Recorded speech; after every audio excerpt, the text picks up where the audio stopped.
Amén.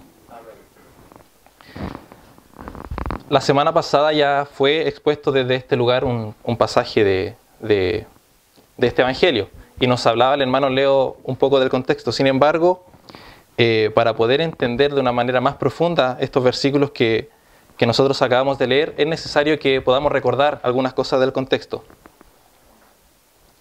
Y sobre el evangelio de Juan, la tradición antigua es casi unánime en afirmar de que Juan, el más joven de los 12 apóstoles, fue quien escribió este evangelio canónico después de Mateo, Marcos y Lucas, aproximadamente en el año 90 después de Cristo en la ciudad de Éfeso, y su propósito principal era complementar aquellos mensajes que ya habían sido relatados por los otros apóstoles. Los primeros evangelios son llamados sinópticos porque presentan el mismo punto de vista en cuanto a la vida y las enseñanzas de Jesús. Y aunque los 4 evangelios tienen un carácter, podríamos decir, biográfico, el evangelio de Juan da mayor énfasis en la teología que en la cronología, al presentar la divinidad de Cristo y a Jesús como el Mesías prometido que había de venir. El énfasis entonces de este evangelio es la ley y la palabra de Dios.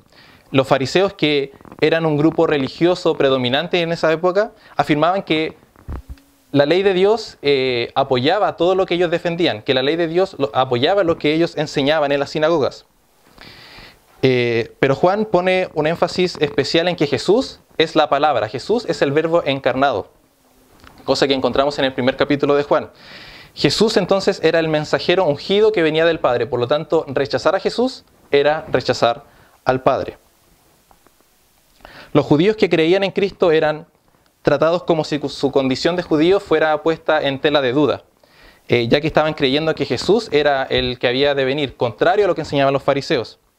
Entonces Juan escribe este evangelio para tratar de animar a estos judíos cristianos, indicándole que la fe de ellos en Jesús es judaísmo genuino y que sus adversarios, los fariseos, son los que han representado mal el judaísmo bíblico. Y la historia también nos muestra de que luego del año 70 después de Cristo, con la gran devastación que hubo hacia el pueblo judío, la fortaleza de muchos grupos religiosos de aquella época fue decayendo, fue siendo quebrantada. Aquí es donde entonces los fariseos comienzan a tener mayor liderazgo en sus asuntos religiosos. Y a pesar de que también Jesús y sus discípulos eran judíos, vemos que en el Evangelio de Juan una y otra vez se usa la expresión los judíos, pero con una connotación negativa, ya que Juan ocupaba esta frase en un sentido negativo refiriéndose a las autoridades judías, en este caso los fariseos. Dice el comentario del contexto cultural del Nuevo Testamento que de forma irónica les concede a ellos el título de los judíos, pero todo lo demás en su evangelio tiene el propósito de argumentar justamente lo opuesto, que los herederos de la fe de Israel son los judíos cristianos, aunque ellos habían sido expulsados de sus comunidades judaicas. Entonces, en ese contexto vemos este conflicto que existía entre las enseñanzas de Jesús, las personas que estaban creyendo en Jesús como el Mesías, y aquellos grupos, en especial los fariseos, y vemos ese constante conflicto entre Jesús y los fariseos desde el capítulo 3 hasta el capítulo 12 de Juan. En todos los discursos de Jesús vemos que hay constantes respuestas y preguntas frente a los fariseos y los argumentos que presenta Jesús. Y uno de esos conflictos los encontramos en Juan capítulo 9, donde Jesús iba pasando y iba con sus discípulos y se encuentra con un ciego de nacimiento. Entonces los discípulos le preguntan al maestro, ¿quién pecó? ¿Es él el hombre ciego o sus padres para que él sea ciego? Y Jesús le responde que no es que pecó ni sus padres, en el versículo 3, sino que para que las obras de Dios sean manifestadas en él. Entonces ahí lo que sabemos que ocurre después es un milagro. Jesús de una forma extraordinaria echa un poco de saliva en la tierra, forma lodo y unta los ojos del ciego para que él luego se vaya a lavar en el estanque de Siloé. El ciego responde a lo que Jesús le había mandado, va, se lava y entonces recibe la vista. Un ciego de nacimiento había recibido la vista. Entonces las personas que conocían a este ciego de nacimiento comienzan a preguntarse, ¿él era el ciego que nosotros conocíamos y ahora ve? Algunos decían que a él se parece. Y él responde en el versículo 9, unos decían, él es, y otros, a él se parece. Él decía, el ciego, yo soy. Entonces le preguntan, ¿cómo es que fueron abiertos sus ojos? Y él dice, un hombre, y comienza a relatar lo que había sucedido, porque Jesús ya se había retirado. Él no sabía cómo lucía Jesús, era ciego y ahora tenía la vista. Entonces en este momento es que llevan al ciego a ser interrogado por los fariseos, porque los fariseos tenían dudas sobre esta sanidad supuesta que había sido hecha por Jesús, ya que había sido hecha el día de reposo, contrario a lo de la ley de Dios, que supuestamente defendían todo lo que ellos creían. Entonces los fariseos aquí tratando, como era costumbre, en vez de maravillarse por el milagro que había hecho el maestro, buscan cómo criticarlo, buscan la traba, cómo ver que Jesús en realidad no era un enviado de Dios. Entonces interrogan al ciego, interrogan a sus padres, y sabiendo de que cualquiera que creía en Jesús como el Mesías era echado de la sinagoga, entonces sus padres de alguna manera se lavan las manos y dicen, él edad tiene para responder a sus preguntas. Le vuelven a preguntar y existe un diálogo entre los fariseos y entre este ciego, donde comienzan a debatir sobre el hecho de que si Jesús era pecador o no. Porque ellos decían que el mismo ciego dice que sabemos que Dios no oye a los pecadores, y si alguno es temeroso de Dios, a ese y hace su voluntad, a ese oye. Entonces el ciego debatía frente a los fariseos de que realmente no sabía si este hombre era pecador o no era pecador. Lo importante para él era que había recibido la vista. En ese contexto entonces es que el ciego es echado de la sinagoga y se encuentra nuevamente con Jesús. Y Jesús le pregunta en el versículo 35, ¿crees tú en el Hijo de Dios? Y él, no reconociéndolo, dice, ¿quién es, Señor? Muéstramelo para que yo crea en él. Entonces Jesús le dice, le has visto, y el que habla contigo, él es. Entonces, este milagro sobre el nacimiento físico de este ciego, Jesús lo lleva a un ámbito espiritual y termina los últimos versículos del capítulo 9 hablando de una ceguera espiritual que tenían los fariseos. Jesús le responde en el último versículo, versículo 41 del capítulo 9, a los fariseos, si fuerais ciegos, no tendríais pecado, mas ahora, porque decís, vemos, vuestro pecado permanece. Entonces, en ese contexto es que luego pasa al capítulo 10 y Jesús sigue hablando las palabras que nosotros acabamos de leer. En el texto griego de este evangelio en particular, encontramos un total de 23 veces la expresión yo soy de nuestro Señor. Y en varias de estas referencias, Él une este yo soy con 7 metáforas, tremendas metáforas que expresan su relación salvadora para con el mundo. Vemos, por ejemplo, en Juan capítulo 6, cuando Él dice, yo soy el pan de vida. Juan capítulo 8, Él dijo, yo soy la luz del mundo. Juan capítulo 10, que es lo que acabamos de leer, Él dice, yo soy la puerta. Y de hecho, unos versículos más abajo, Él dice, yo soy el buen pastor. Juan capítulo 11, yo soy la resurrección y la vida. Juan capítulo 14, versículo 6, yo soy el camino, la verdad y la vida. Juan capítulo 15, yo soy la vid verdadera. Y en particular, este pasaje que acabamos de leer, que en realidad solamente leímos un extracto de un pasaje más grande, es el centro. El centro es presentar a Jesús como el buen pastor. Yo soy el buen pastor, dice Jesús en el versículo 11. Sin embargo, en esta ya principios de tarde, me gustaría que nos centráramos en una idea anterior a Jesús como el buen pastor, que pareciendo ser secundaria, es igual de importante e igual de gloriosa. Jesús como la puerta de las ovejas.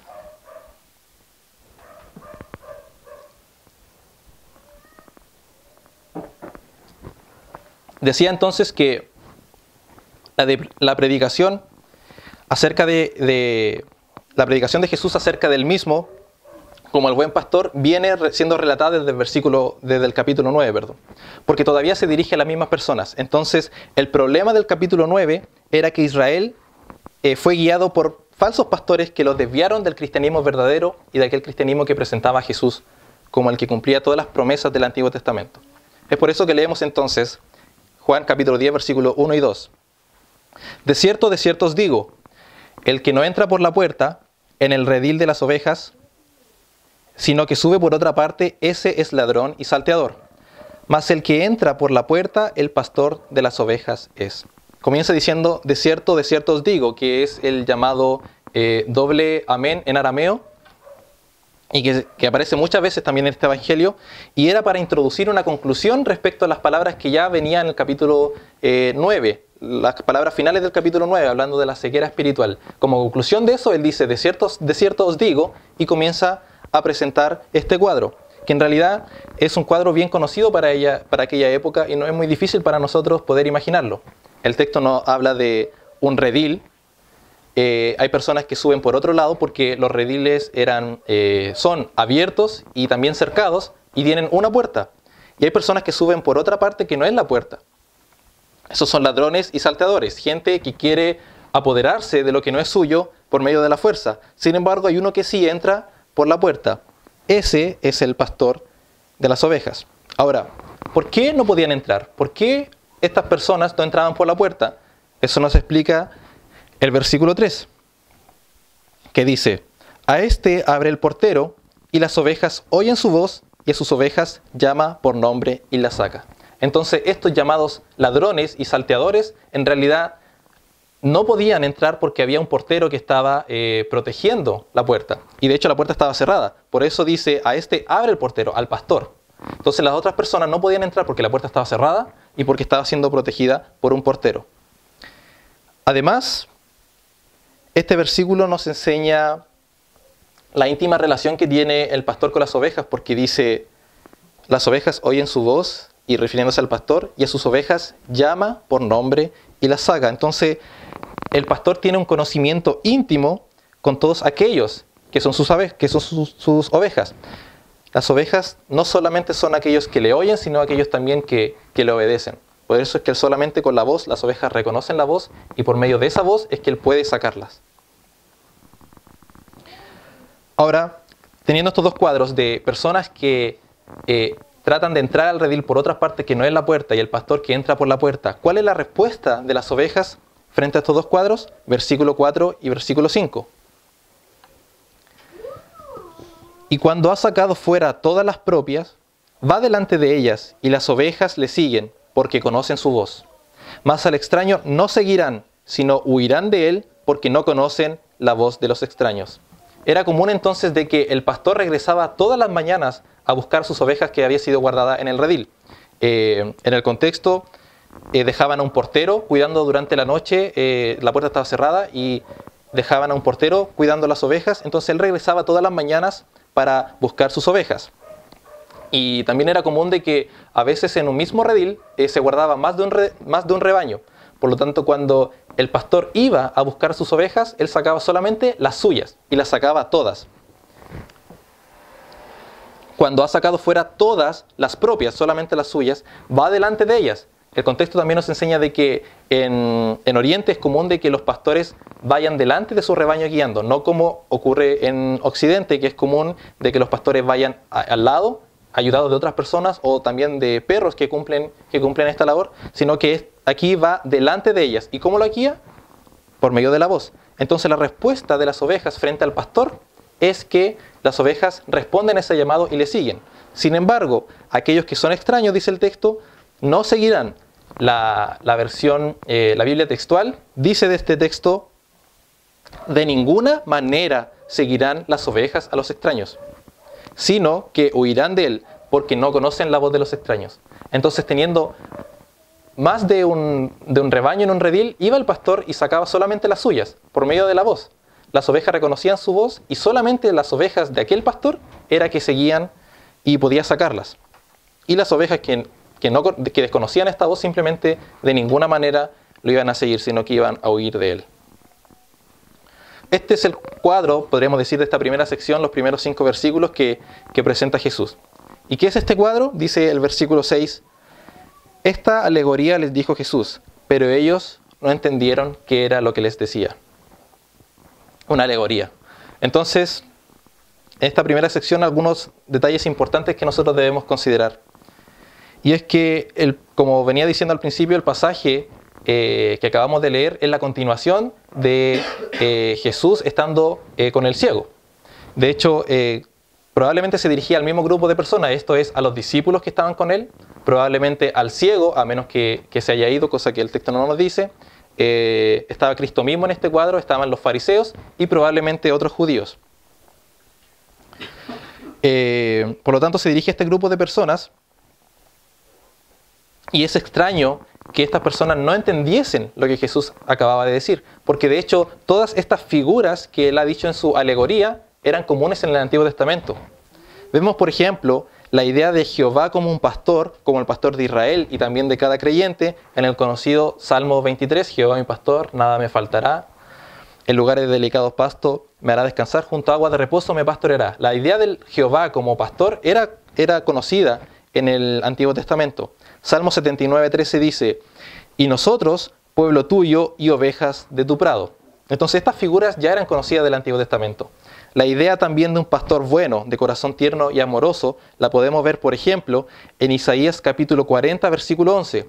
Como pastor apacentará su rebaño, en su brazo llevará a los corderos, y en su seno los llevará, pastoreará suavemente a las recién paridas. Esta idea entonces de Jehová como el pastor, Jehová como un pastor bueno, y también aquellos que eran pastores malos, dice Jeremías 23:1, ay de los pastores que destruyen y dispersan las ovejas de mi rebaño, dice Jehová. La misma idea se encuentra en Ezequiel. Entonces, todas estas ideas ya eran, estos paralelismos eran figuras que estaban en el Antiguo Testamento. Por lo tanto, siendo fariseos que estudiaban la ley de Dios, es extraño que diga el texto que ellos no entendían lo que Jesús les estaba queriendo decir. Entonces el cuadro que nos presenta aquí Jesús es una alegoría. El discurso del buen pastor es conocido como una paroimía, que es un dicho marginal o un dicho figurativo. Todas estas cosas que nosotros acabamos de leer son dichos figurativos. Y nosotros podemos notar al leer el Evangelio de Juan que en este Evangelio no existen parábolas, a diferencia de los otros tres primeros, sino que más bien es constantemente Juan usa el recurso de comparaciones explícitas. Y hay ciertas reglas al momento de interpretar una alegoría. No vamos a entrar en las reglas, pero la principal de ellas es que no podemos detenernos en cada detalle, en cada cosa de la cual nos habló Jesús en este texto, no podemos detenernos en cada una de ellas y encontrar un significado, sino que más bien tenemos que ir a la idea principal. La ventaja de estudiar este pasaje es que Jesús mismo es quien nos da algunos detalles sobre las figuras que él mismo usó. Entonces no tenemos que tener miedo en adentrarnos en el texto y comenzar a ver el paralelismo que hay entre cada figura que Jesús usó, porque él mismo la define. Por ejemplo, él va a decir que la puerta se refiere a él mismo. El redil, en unos versículos más adelante, está hablando de Israel. Las ovejas son cada uno de aquellos por quienes Cristo murió. Tenemos también el pastor, que es el mismo Jesús, dice el versículo 11. El rebaño, todo el grupo de los salvados. Y en cuanto a las otras figuras que Jesús no define, como el ladrón, como el extraño y el asalariado, que habla el texto en los primeros 5 versículos, el contexto también nos ayuda a interpretarlo. Entonces, los primeros versículos Jesús les habla una alegoría y dice el versículo 6 que ellos no la habían entendido. Lo que viene a continuación entonces es una explicación y de hecho una ampliación de esta alegoría, porque Jesús comienza entonces a agregar otros detalles. Y seguimos con la segunda parte entonces. Versículo 7. Volvió pues Jesús a decirles, de cierto os digo, yo soy la puerta de las ovejas. Entonces ahora comienza a ser más clara la enseñanza de Jesús, porque él mismo comienza a definir las figuras que él usó. Dice que la puerta a la que se refiere él es él mismo. Y es interesante también ver en la palabra de Dios estas, podríamos llamarlas metáforas mixtas, por el hecho de que en el mismo pasaje Jesús se define a él mismo como el pastor que entra por la puerta y al mismo tiempo que él es la puerta. Vemos relatos parecidos, por ejemplo en Apocalipsis, que también fue escrito por Juan, en el capítulo 5, cuando él espera ver al león de la tribu de Judá y él se da vuelta y ve a un cordero, el cordero inmolado. Entonces, ¿cómo es posible que Cristo mismo sea representado como un león y al mismo tiempo como un cordero? Como la puerta y también como el pastor que entra por la puerta. De hecho, un pasaje conocido de los yo soy es Juan 14:6, que ya fue mencionado. Yo soy el camino. Entonces, Jesús es el camino, pero también es la puerta. Y es porque no existe una sola figura que nosotros podamos usar para representar la obra y la persona de Cristo, que sea suficiente. Porque la obra y la persona de Cristo es tan grande y gloriosa que necesitamos de todas estas figuras, que de hecho parten desde Génesis hasta Apocalipsis, para que nosotros podamos comprender de quiénes se está hablando. Entonces en este texto, él nos está hablando de esta metáfora, que él es la puerta. ¿Y por qué una puerta? ¿Qué características tiene una puerta? Es de conocimiento general, obviamente, que una puerta divide dos lugares, ¿cierto? Existe un entrar, existe un salir, y la puerta generalmente es la vía por la cual uno entra o sale de un lugar u otro. Jesús dice entonces, yo soy la puerta. Y en particular en este texto, el versículo 7 dice, de cierto os digo, yo soy la puerta de las ovejas, cosa que repite en el versículo 9, yo soy la puerta, el que por mí entrare será salvo. Entonces una característica, la primera característica de esta puerta podríamos decir, es que esta puerta está relacionada estrechamente con la salvación. Esta puerta de la que está hablando Cristo es la entrada hacia la salvación. Y ya que podemos en estos mismos versículos ver que se trata de la salvación, podemos encontrar otras partes de la Biblia donde Cristo también nos habla de una puerta que tiene relación con la salvación. Por ejemplo, una segunda característica la encontraríamos en Mateo capítulo 7, versículos 13 y 14. Dice, entrad por la puerta estrecha, porque ancha es la puerta y espacioso el camino que lleva a la perdición. Y muchos son los que entran por ella, porque estrecha es la puerta y angosto el camino que lleva a la vida, y pocos son los que la hallan. Es una puerta entonces que tiene estrecha relación con la salvación, es justamente estrecha. Lucas capítulo 13, versículo 24 también nos dice, esforzaos a entrar por la puerta angosta, porque os digo que muchos procurarán entrar y no podrán. Entonces esta es una puerta que está en relación con la salvación, que es estrecha y que muchos son los que la buscan, pero pocos los que la hallan. Son muchos, dice Lucas, que procuran entrar, pero pocos los que pueden. Entonces Jesús aquí está afirmando, esta puerta de lo que hablan estos otros pasajes, soy yo.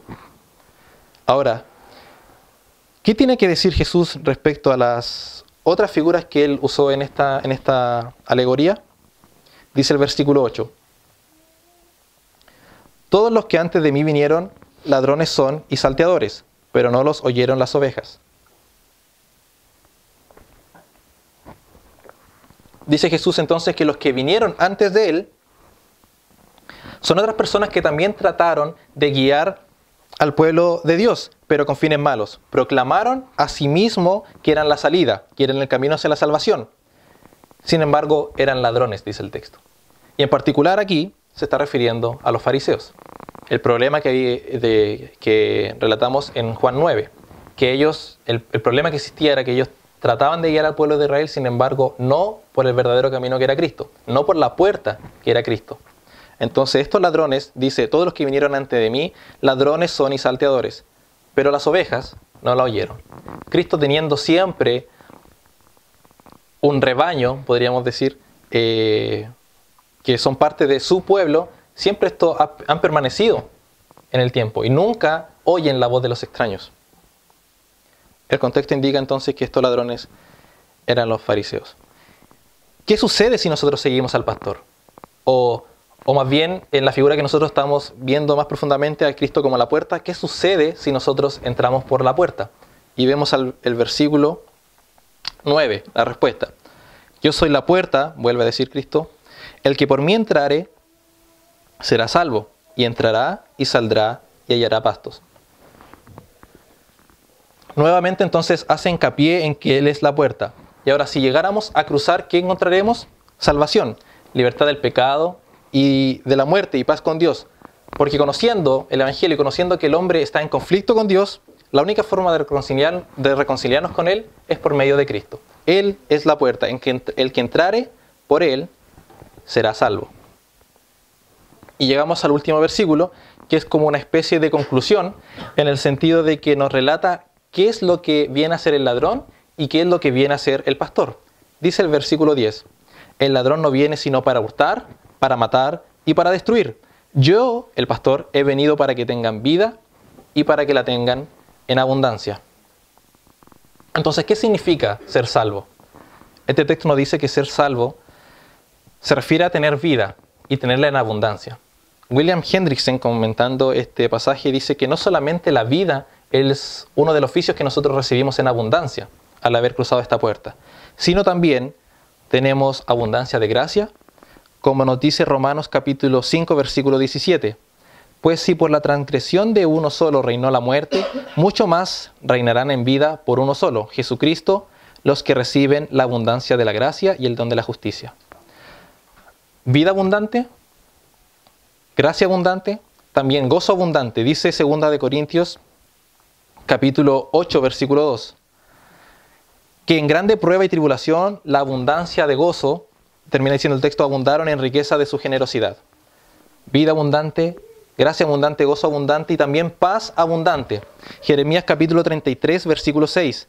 He aquí que yo les traeré sanidad y medicina, y los curaré y les revelaré abundancia de paz. Entonces estos pasajes nos muestran que todo lo que Jesús ofrece y lo que da a aquellos que cruzan por Él, que es la puerta, lo da en una medida sobreabundante, en exceso. Entonces esa es la explicación que en realidad, sigo insistiendo, es un poco extraño, y los comentaristas dicen que es extraño que ellos no lo hubiesen comprendido porque estaba en el Antiguo Testamento. Esta idea de Jehová como un buen pastor y de aquellos que trataban de guiarlo por otros caminos, que tratan de entrar por otra parte al redil y que finalmente son ladrones y salteadores. Esta idea también de que las ovejas oyen la voz del pastor y solamente a él lo siguen, y que al extraño de ninguna manera van a seguir, sino que por el contrario van a huir de él. Todas estas ideas estaban en el Antiguo Testamento. Jesús, conociendo que esta alegoría que les presenta, que era continuación de la ceguera espiritual relatada en los últimos versículos del capítulo 9, Él comienza a explicarle entonces y empieza a mostrar estas figuras, que Él es el pastor, que Él es la puerta, que por medio de Él solamente pueden encontrar la salvación, y que los ladrones y salteadores son otros que vinieron antes que Él, como los fariseos, que trataban de guiar al pueblo, pero finalmente eran ladrones y salteadores. El ladrón viene para hurtar, pero Jesús estaba para ofrecer la vida eterna y de forma abundante. Ahora, no es muy difícil de comprender el texto, menos en esa época, ya que era un cuadro que era común para ellos, y nosotros, teniendo algunos detalles que se han relatado en estos minutos, también podemos entender este cuadro de forma perfecta. Entonces, me gustaría terminar con algunas aplicaciones prácticas sobre estos versículos. Jesús dijo en el versículo 9, yo soy la puerta. El que por mí entrare será salvo, y entrará y saldrá y hallará pastos. Primero tenemos aquí la buena noticia del Evangelio. Conociendo, hermanos, que de nosotros habla el texto de Efesios 2 cuando habla que Él nos dio vida a nosotros cuando estábamos muertos en nuestros delitos y pecados, en los cuales anduvimos en otro tiempo, siguiendo la corriente de este mundo, conforme al príncipe de la potestad del aire, entre los cuales también todos nosotros vivimos en otro tiempo en los deseos de la carne, haciendo la voluntad de la carne y de los pensamientos, y éramos por naturaleza hijos de ira, lo mismo que los demás. Esta descripción era de nosotros, era de todo ser humano, porque todo ser humano ha pecado contra Dios. Por lo tanto, estando en conflicto con Dios, Cristo, mediante esta frase, nos ofrece la buena noticia del Evangelio, porque Él es la puerta y por medio de Él nosotros podemos acceder a una salvación la cual no merecemos. De hecho, sabemos, y se ha repetido muchas veces, de que Cristo no tenía que venir al mundo, no tenía la obligación de hacerlo. Sin embargo, Él relata aquí el plan de redención eterno, Dios decretando de que iba a enviar a su Hijo a morir en lugar de pecadores como nosotros. La buena noticia del Evangelio es que hay una puerta, y de que por medio de esa puerta hoy día pecadores pueden tener acceso al Padre. Esa es la buena noticia del Evangelio, que cualquiera que entrare por Él, que es Cristo, será salvo, dice el texto. La buena noticia del Evangelio. También tenemos la exclusividad del Evangelio. Cristo dice, yo soy la puerta. No, yo soy una de las puertas, o hay muchas puertas y yo soy una de ellas. No, Él dice yo soy la puerta. El que por mí entrare será salvo. Juan, capítulo 14, versículo 6. Yo soy el camino, la verdad y la vida.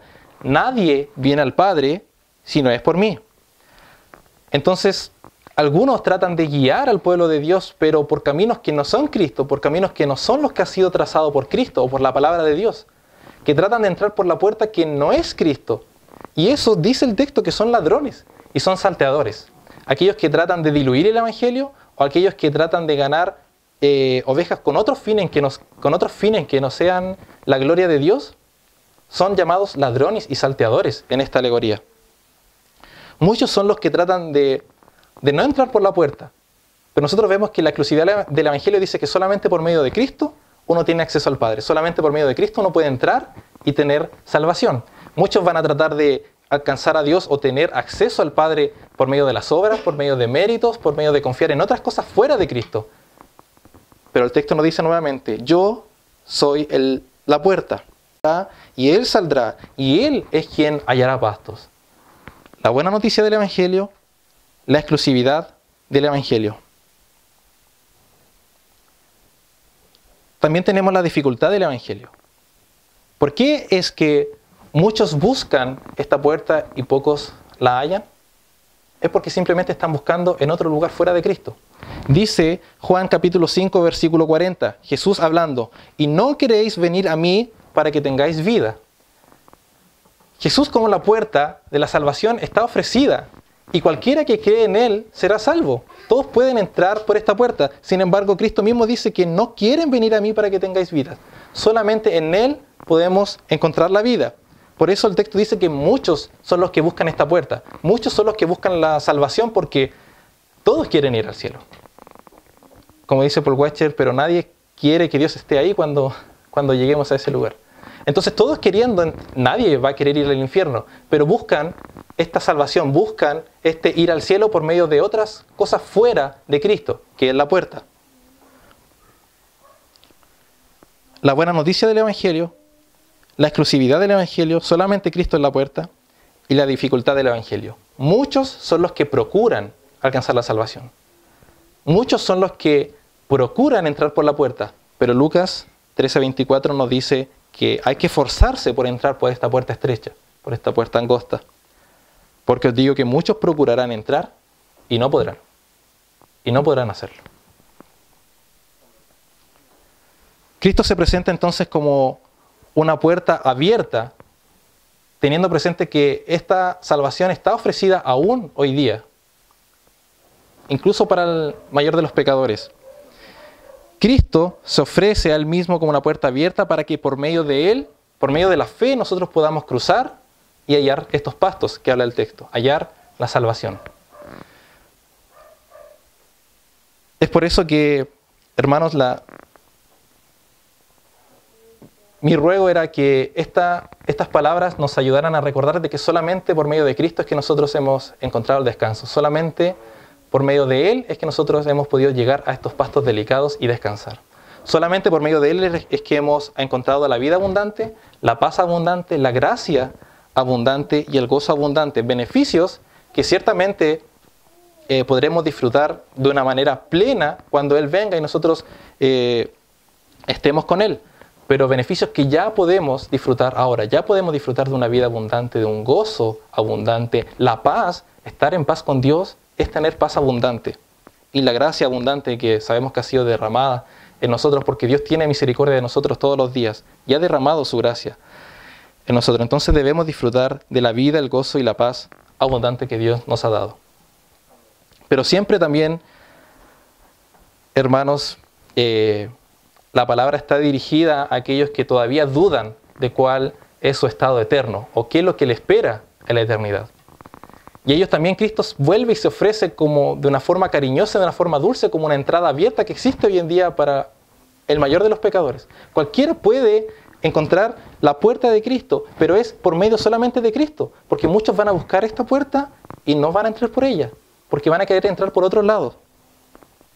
Entonces Cristo nos recuerda una vez más en este texto de que hay esperanza incluso para el mayor de los pecadores y que la puerta está abierta. El que a mí viene, no le echo fuera, dice Jesús en este mismo evangelio. El que a mí viene, no le echo fuera. Entonces no hay que tratar de salvarse por los méritos, tratar de agradar a Dios, porque esas son formas de entrar por otro lado que no es la puerta. Eso es tratar de entrar al redil por medio de otros lados. Y la palabra llama a ellos ladrones y salteadores.